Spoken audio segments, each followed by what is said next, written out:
خوش آمدید کہتے ہیں آپ کو. علماء کرام اس سیگمنٹ میں ہمارے ساتھ موجود ہوتے ہیں. میں شکر گزار ہوں قبلہ مفتی محمد اکمل صاحب کا اور سید ضامن عباس صاحب کا, دونوں کی بہت نوازش کہ آپ نے وقت نکالا اور یہاں پر آئے. سوالات آڈینس سے بھی ہیں, ٹی وی آڈینس کے بھی کچھ سوالات میرے پاس لکھے ہوئے ہیں اور سوشل میڈیا پر بھی آ رہے ہیں. وسیم بدامی WASEMBADAMI پر. زینش صاحبہ سوال پوچھ رہی ہیں, واٹ از دا کفارہ of breaking a promise done with Allah? Allah کا نام لے کے قسم کھائی یا وعدہ کیا, توڑ دیا. اگر تو اللہ تبارک و تعالیٰ کی ذات یا صفات کا باقاعدہ ذکر کر کے پھر اس کو اس قسم میں جو کچھ ذکر کیا تھا قسم کے ساتھ وعدہ اس کے خلاف کر لیا ہے, یہ قسم ٹوٹنا کہلاتا ہے. صحیح ہے. تو اس کا کفارہ پہلے تو 10 مسکینوں کو پیٹ بھر کر کھانا کھلانا ہے. اگر انسان یہ نہیں کر سکتا تو پھر 10 عام غریبوں کو اوسط درجے کا کپڑا پہنا دے. اچھا. تیسرا غلام آزاد کرنا ہے جو آج کل دور میں نہیں ہو سکتا. لیکن اگر کوئی ان چیزوں پہ قدرت نہیں رکھتا, بہت ہی غریب ہے, تو پھر وہ 3 روزے لگاتار رکھے گا. 3 روزے لگاتار. لیکن روزوں کا آپشن ہے پہلے 3 سے عاجز آ جانے کے بعد. اگر پہلے 3 کام کر سکتے ہوں وہ کریں گے, اگر وہ نہیں کر سکتے غریب ہیں تو پھر لگاتار 3 روزے رکھ لیں تو انشاءاللہ کفارہ ادا ہو جائے گا. یہ قرآن عظیم میں بیان ہی آیت میں. صحیح. ضامن صاحب, یہ آڈینس کی طرف جانے سے پہلے ابھی اس طرح یہاں کھانا وغیرہ بنایا جا رہا ہے, اس کی خوشبو بڑی واضح محسوس کی جا رہی ہے یہاں پہ. اس طرح کی خوشبو سونگنے سے, اس کو محسوس کرنے سے, یا جو اکثر ہم منہ میں پانی آ جاتا ہے ڈشز دیکھ کر, وہ ٹھیک ہے؟ روزے کی صحت پہ کوئی اثر تو نہیں پڑتا؟ دیکھیے, خوشبو سے تو کوئی روزے پہ اثر نہیں پڑتا. جہاں تک تعلق رہا پانی آ جانے کا, تو پانی کے لیے یہ حکم ہے کہ اگر پانی اتنی زیادہ مقدار میں ہو چکا ہے تو اس کو باہر پھینک دینا چاہیے, پھر اس کو نکلنا نہیں چاہیے. اچھا, جو منہ میں پانی آ جاتا ہے وہ بھی؟ ہاں, اگر زیادہ مقدار میں ہو چکا ہے, لعاب زیادہ بن چکا ہے تو باہر پھینک دینا چاہیے, نکلنا نہیں چاہیے اس کو. بلکہ خوشبو پر کسی کا کنٹرول نہیں ہے. نہیں, میں کہہ رہا ہوں اگر کنٹرول ہو بھی اور آپ اختیاری طور پہ کرتے ہیں نا کہ یار سونگے بڑا اچھا بنا ہے, اختیاری بھی کریں تو کوئی حرج نہیں ہے؟ نہیں, غیر ضروری نصب کریں. دیکھیں, کچھ معاملات ایسے ہیں خواتین سے متعلق ہیں, خواتین کی مجبوری ہے, ہماری مجبوری پڑتے ہیں کام اصل. تو اچھا ٹھیک ہے, اوائڈ کیا جائے تو بہتر ہے, لیکن سونگنے کو حرج نہیں ہے. صحیح. لیکن یہ تھوک نگلنے سے روزے کے فساد کا تعلق نہیں ہے. لیکن جس حضرت نے فرمایا جان بوجھ کے جمع کر کے نگل لینا, یہ روزے میں مکروہ ہے. یہ مکروہ ہے. لیکن جو بعض تھوکتے رہتے ہیں بیچارے, وہ سمجھتے ہیں کہ تھوک بھی اندر چلا گیا روزہ ٹوٹ جائے گا. باتیں نہیں ہوگا اس سے, اور اتنے شکی ہو جاتے ہیں, تھوکتے رہتے ہیں سارا دن, اتنے شکی ہو جاتے ہیں. ایسا نہیں. صحیح. آپ دیجیے, آڈینس میں دیجیے مائک, جو اپنے پہلا سوال جو ان کو کہا. جی, جن کے پاس مائک ہے آپ کیجیے سوال. کن کے پاس ہے؟ شوز پہن کر نماز جنازہ پڑھ سکتے ہیں کیا؟ پڑھنا صحیح ہے؟ جی, نماز جنازہ شوز پہن کر. جی ہاں, بالکل پڑھ سکتے ہیں. لیکن اس میں 3 چیزیں ہیں. ایک تو یہ کہ اگر آپ بالکل برہنہ پیر پڑھ رہے ہیں, ننگے پیر پڑھ رہے ہیں, تو نیچے کی زمین کا پاک ہونا ضروری ہے. صحیح ہے. دوسرا, اگر آپ جوتے پہن کے پڑھ رہے ہیں تو جوتے بھی پاک ہونے چاہیے اور جوتوں کے نیچے کی زمین بھی پاک ہونا ضروری ہے. اگر آپ جوتے اتار کے اس پہ کھڑے ہو کر پڑھ رہے ہیں تو صرف جوتوں کا پاک ہونا ضروری ہے, جوتوں کے نیچے کی زمین اگر ناپاک ہو تب بھی نماز ہو جائے گی. اور ضامن صاحب, اس میں پاک یا نجس کا تعین, یعنی یہ آپ تحقیق کریں کہ یہ پاک ہے یا نجس, یا جب تک نجس ہونا ثابت نہ ہو جائے آپ پاک سمجھیں؟ جب تک آپ کو یقین نہ ہو کہ یہ یہاں نجاست تھی. اگر آپ کو یقین تھا کہ یہاں نجاست تھی اور اس کو پاک نہیں کیا گیا تو پھر وہ نجس شمار ہوگی. لیکن آپ کو معلوم نہیں ہے, گمان ہے, تو گمان کی گنجائش موجود ہے. بینیفٹ آف ڈاؤٹ والا معاملہ ہے اس میں. ٹھیک. آپ جی دوسرا سوال کون کریں گے؟ چل ہی نہیں رہا. اگر ہم سیر پاکستان میں کریں اور سفر ہمارا بیرون ملک ہے تو افطار کس حساب سے ہوگا, پاکستان کے یا بیرون ملک؟ صحیح. ضامن صاحب, دیکھیے, شہر ہم نے یہاں کی, لیکن جب وہاں پہنچیں گے, ہم جس ماحول میں پہنچیں گے جو وہاں پر صورتحال ہے اس حکم کا اطلاق ہوگا ہم پر. اچھا ایسا ہی ہے. ٹھیک ہے جی, دیجیے مائک دیجیے آڈینس میں تیسرے سوال کے لیے. جی السلام علیکم. وعلیکم السلام. مجھے یہ پوچھنا تھا, یہ آج کل ٹریڈیشن ہے کہ نکاح کیا جاتا ہے اور پھر رخصت ہی نہیں ہوتی, ایک ہی شہر میں رہتے ہوئے 6 مہینے 2 مہینے سال ٹائم ڈفرینس ہوتا ہے اس میں, تو اس کی کیا شرعی حیثیت ہے؟ صحیح. مفتی صاحب, اس میں تو صحیح ہے. نکاح کرنے کے بعد بعض اوقات بچی تعلیم حاصل کر رہی ہے, لڑکا کوئی جاب لیس ہے, وہ کہتا ہے چلیں جاب ہو جائے, کاروبار سیٹل ہو جائے, اس میں تھوڑا رخصتی میں دیر کر دی جاتی ہے, تو کوئی حرج نہیں ہے. لیکن اس میں کویشچن یہ ہے کہ کیا وہ لڑکی نان نفقے کی نکاح کے فوراً بعد مستحق بنے گی کہ نہیں بنے گی؟ تو اس میں یہ شرعی مسئلہ یاد رکھیں کہ اگر دیر لڑکے والوں کی طرف سے ہے, لڑکی والے بھیجنے کے لیے تیار ہیں, تو نان نفقہ دینا شروع کرنا اس پہ واجب ہے. اچھا. اور اگر لڑکے والے کہہ رہے ہیں جی بھیج دیں, اور دیر لڑکی والوں کی طرف سے وہ کہتے ہیں نہیں ابھی ہم نہیں بھیجیں گے, تو وہ ابھی فی الحال نان نفقے کے مستحق نہیں ہوگی. ٹھیک ہے. لیکن اس کے علاوہ اگر نکاح ہو گیا رخصتی نہیں ہوئی تو مطلب بالکل میاں بیوی ہی ہیں, صرف جی، دنیاوی ظاہر ہے. تقاضا ہے جو پورا نہیں ہوا جی، جی. رخصتی کا, ایسا ہی جی ہاں جی, منقوع ہو چکی شرعی طور پر میاں بیوی ہیں وہ. شرعی اعتبار سے وہ بالکل وہ گفتگو بالکل کرنے بعض میں- اوقات شوہر باہر ہوتا ہے, بیوی یہاں ہے, نکاح ہو کے چلے گئے, اب وہ کوشچن کرتے ہیں کہ کیا ہم اسکائپ وغیرہ پہ گفتگو کر سکتے ہیں, اور ہاں. جیسے میاں بیوی کے آپس کی کوئی گفتگو ہے وہ ہو سکتی ہے, تو بالکل یہ ایجاب و قبول ہو گیا, میاں بیوی ہیں. صحیح ہے. رخصتی سے کوئی میاں بیوی کے پکے ہونے کا کوئی ہاں, تعلق وہ تو نہیں. ایک تقاضا ہاں ہے. جی ہاں, وہ ایجاب و قبول سے ہو گئے. صحیح ہے. منگنی کے بعد کا بھی بڑا رواج ہے, منگنی کے بعد میل ملاپ ہے وہ منگنی کے دیکھیں شرعی کوئی حیثیت نہیں ہے. صحیح ہے. کہ دنیاوی رسم ہے, ایک رشتہ, ایک کمٹمنٹ کہہ لیجیے اس کو, ایک معاہدہ کہہ لیجیے, زبان ہو دیجیے, لیکن اس کی بنیاد پر ملاقات کرنا, غیر ضروری باتیں کرنا, کر سکتے ہیں بات, لیکن غیر ضروری نہیں, اور ملاقات کی گنجائش تو ہے ہی نہیں اس میں. صحیح ہے. یعنی جس طرح نکاح کے بعد بالکل میاں بیوی ہے, اس طرح نہ منگنی کے بعد محرم ہے نا؟ بالکل میاں بیوی نہیں نہ محرم ہے, نکاح نہیں, وہ نہ محرم ہے. کسی بھی اور نہ جو محرم نہ محرم کے حکم ہوں گے وہی منگنی سارے والوں کے پہ سارے نافذ ہوں گے. سب کا اطلاق ہوگا. ٹھیک ہے ہمارے پاس سوال. ٹھیک ہے, نیچے سے آپ دیجیے. جی علیکم. وعلیکم السلام. میرا سوال یہ ہے کہ جو کپڑا فولڈ کر کے نماز پڑھتے ہیں تو ایسے نماز ہو جاتی ہے, جیسے پینٹ بعض اوقات مرد فولڈ کر کے پڑھتے ہیں یا شلوار کے پائچے فولڈ کر لیتے ہیں, کیونکہ میں نے یہ سنا ہے کہ اس طرح نماز نہیں ہوتی, جو نماز آپ نے پڑھی ہے وہ دہرانی پڑتی ہے. میرے ہسبینڈ نے اس وجہ سے سارے پائچے کٹوا لیے ہیں, تو مجھے یہ کنفرم کرنا ہے مفتی صاحب سے کہ یہ بات ٹھیک ہے یا نہیں. مفتی صاحب پائچے کٹوا لیا ہے. دیکھیں مسئلہ اصل میں یہ ہے, لوگوں کی تھوڑی سی غلط فہمی ہے. شریعت کو ٹخنے کھلوانا مقصود نہیں ہے, تکبر کا توڑ مقصود ہے. واہ واہ. کویشچن یہ ہے کہ ساکس پہن کر نماز ہو جائے گی کہ نہیں ہو جائے گی, بتائیں. اس میں تو ٹخنے ڈھکے ہوں گے مکمل طور پر, تو اصل میں ٹخنے کا مسئلہ نہیں ہے. تو چنانچہ مسئلہ یہ ہے کہ ٹخنے کھولنا سنت کریمہ ہے, اور نبی کریم صلی اللہ علیہ وسلم کی مسلم کی روایت ہے کہ صحابہ کرام ارشاد فرماتے ہیں کہ نبی کریم صلی اللہ علیہ وسلم نے کپڑا لپیٹ کر نماز پڑھنے سے منع فرمایا. اس کو بنیاد بنا کر فقہا فرماتے ہیں کہ الٹا کپڑا کر کے فولڈ کر کے نماز نہ پڑھی جائے, کیونکہ نبی کریم صلی اللہ علیہ وسلم کی ممانعت ہے, اور جب حدیث سے کوئی ممانعت ثابت ہوتی ہے تو وہ کم از کم مکروہ تحریمی فعل ہوتا ہے. یہ حرام سے نچلا درجہ ہے مکروہ تحریمی کا, اور اس میں انسان گناہ گار ہوتا ہے. اب دو چیزیں سامنے آ گئیں کہ یا تو آپ پائچے ڈھک کے نماز پڑھیں, یہ خلاف سنت ہے, فولڈ کر کے پڑھیں تو مکروہ تحریمی ہے. تو خلاف سنت کرنے میں گناہ نہیں ہے. تو اگر پائچے لمبے ہیں, جیسے پینٹ ہے, جیسے آفس وغیرہ کے اندر لوگ ہوتے ہیں, یا ویسے شلوار لمبی ہے, تو ویسے ہی آپ پڑھ لیں, آپ کی نماز ہو جائے گی, اور اس میں کوئی نماز کے عیادے کی حاجت بھی نہیں. ہاں فولڈ کیا نا تو اس میں گناہ کا پہلو ہے, اور کٹوا دیے اگر تو اس میں کیا یہ تو بالکل تشدد کارروائی ہے. تشدد کارروائی. ایک میں عرض کر دیتا ہوں, حضرت جب نبی کریم صلی اللہ علیہ وسلم نے ارشاد فرمایا کہ جس کا تہبند ٹخنوں سے نیچے گیا وہ جہنم ہے, یہ نیچے جو گیا وہ جہنم میں, تو سیدنا صدیق اکبر رضی اللہ تعالیٰ عنہ نے عرض کیا صلی اللہ علیہ وسلم, میرا تہبند اکثر سرک جاتا ہے اور ٹخنوں سے نیچے ہو جاتا ہے. تو سرکار نے فرمایا آپ ان میں سے نہیں ہیں. اس کی شرح یہی ہے کہ یہ اصل میں تکبر کی وجہ سے منع کیا, اور چونکہ آپ میں تکبر نہیں تھا, اب اگر ٹخنے ڈھک بھی گئے کسی عذر کی بنا پر تو اس میں کوئی حرج نہیں ہے. یعنی ان چیزوں کی سمبولک سگنیفیکینس زیادہ ہے, ان کی لٹرل سے زیادہ. صحیح ہے. اچھا ضامن صاحب, اب چونکہ میرا خیال آخری اشرا آ رہا ہے, اس لیے اعتکاف سے متعلق سوالات زیادہ آنا شروع ہو گئے ہیں. ایک صاحب ہیں جو کہتے ہیں کہ میں عمر کے تقاضے کی وجہ سے روزہ نہیں رکھ سکتا. ایک لمحے کو فرض کر لیجئے کہ مطلب صحیح طور پہ روزہ نہیں رکھ پا رہا, جو آپ نے شرائط بتائیں جس میں روزہ ساقط ہو جاتا ہے, کیا یہ اعتکاف کر سکتے ہیں یہ صاحب؟ دیکھیے وہی والی بات ہے, جب روزہ رکھنے کی کیفیت ایک الگ ہے, نہیں رکھ پا رہے ٹھیک ہے, لیکن اعتکاف میں بیٹھنے کی اگر صحت اجازت دیتی ہے اور بیٹھ سکتے ہیں تو غرض نہیں, بالکل بیٹھ سکتے ہیں, اس میں کوئی مانعت نہیں ہے. ٹھیک ہے.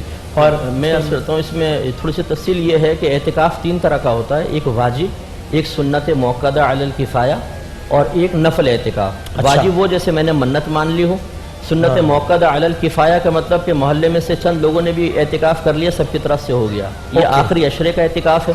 اور نفلی اعتکاف جب آپ مسجد میں جائیں اعتکاف کی نیت کر لیں, یہ نفلی اعتکاف ہے. پہلے 2 اعتکاف کے لیے روزہ شرط ہے, کہ اگر روزہ نہیں ہوگا تو وہ اعتکاف بھی نہیں ہوگا, نہ واجب ادا ہوگا نہ سنت موقدہ علی الکفایہ. نفل کے لیے شرط نہیں ہے, لہٰذا یہ نفلی اعتکاف کر سکتے ہیں جیسے حضرت نے فرمایا, لیکن واجب سنت موقدہ اعتکاف یہ نہیں کر سکیں. صحیح. ٹھیک. آڈینس میں ایک اور سوال تھا میرا خیال ہے. جی جی السلام علیکم. وعلیکم السلام. جی میرا سوال یہ ہے کہ مجھے پولیو ہے میری ٹانگ میں, جیسے زیادہ دیر تک میں کھڑی نہیں رہ سکتی, تھک جاتی ہوں. اچھا. تو میں نماز کھڑی ہو کے کوشش کرتی ہوں پڑھنے کی, پہلے پڑھتی تھی, لیکن آج کل یہ ہے کہ جیسے جیسے عمر بڑھ رہی ہے تو اب میں بیٹھ کے نماز پڑھتی ہوں, لیکن میرے ذہن میں بس مجھے عجیب سے ایسے فیل ہوتا ہے کہ پتہ نہیں مجھے وہ ثواب وہ اجر مل رہا ہے جو کھڑے ہو کے نماز پڑھنے میں ہوتا ہے. میں بیٹھ کے پڑھ رہی ہوں, پورے فرض بھی بیٹھ کے پڑھ رہی ہوں, تو مجھے اس کا کوئی وہ تو نہیں ہوگا کہ اجر میں کوئی کمی, یا اس میں تو وہ نہیں ہوگی کہ صحیح. اللہ تعالیٰ آپ کو صحت کاملہ عطا فرمائے انشاءاللہ. اس میں دو چیزیں ہیں. پہلی بات تو یہ کہ اگر ایک انسان تھوڑے بہت قیام پہ قدرت رکھتا ہے اور اس کے بعد اس کے لیے قیام مشکل ہو جاتا ہے تو فقہ نے فرمایا جتنا وہ قیام کر سکتا ہے اتنا کرے, چاہے تکبیر تحریمہ ہی کھڑے ہو کر لگا لے, پھر باقی بیٹھ کے نماز پڑھ لیں. ایک یہ مسئلہ. اور اگر بالکل ہی قیام پہ قدرت نہیں ہے تو بیٹھ کے پڑھ لیں. دوسرا یہ کہ اجر و ثواب کا معاملہ یہ ہے کہ جو کسی شدید عذر میں مبتلا ہو کر مشقت کے ساتھ نماز پڑھتا ہے اس کا ثواب تندرست آدمی سے زیادہ ہوتا ہے. سبحان اللہ. کیونکہ نبی کریم صلی اللہ علیہ وسلم نے ارشاد فرمایا کہ جو روانی سے قرآن پاک پڑھے اس کے لیے ایک ثواب ہے اور جو اٹک اٹک کے پڑھے اس کے لیے دوہرا اجر ہے. اچھا. یہ بہن کے لیے تو اگر یہ کیونکہ عذر ہے ان کے ساتھ تو مایوسی کی ضرورت نہیں ہے بلکہ ان کا ثواب یقیناً دوسروں سے زیادہ ہے. جزاک اللہ ماشاء اللہ.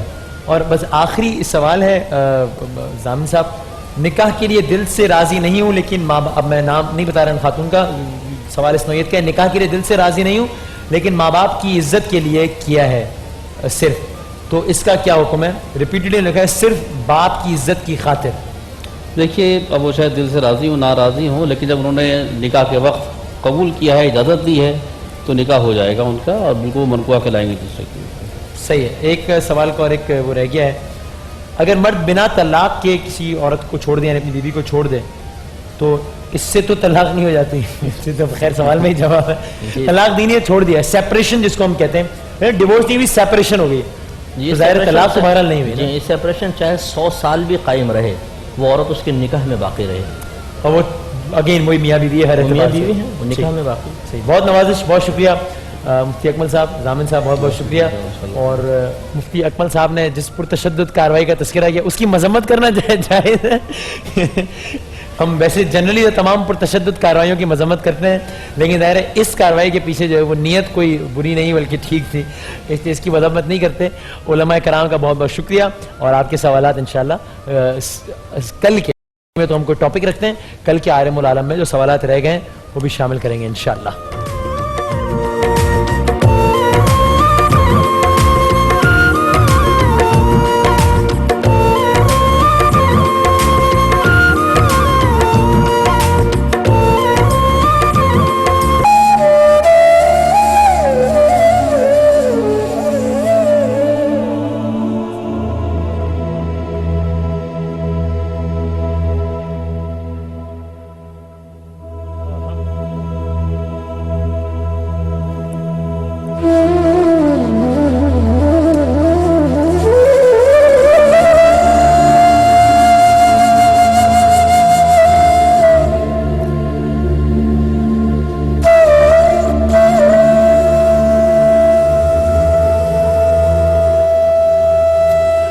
ہم تواتر کے ساتھ وقفے وقفے سے اپنی ٹرانسمیشن میں بلکہ شاید کسی بھی اور چیز کی تکرار سے زیادہ ہم اس چیز کی تکرار کرتے ہیں, اس لیے کہ ویسے ہی رمضان المبارک کا مہینے میں ایک ماحول بنا ہوا ہوتا ہے.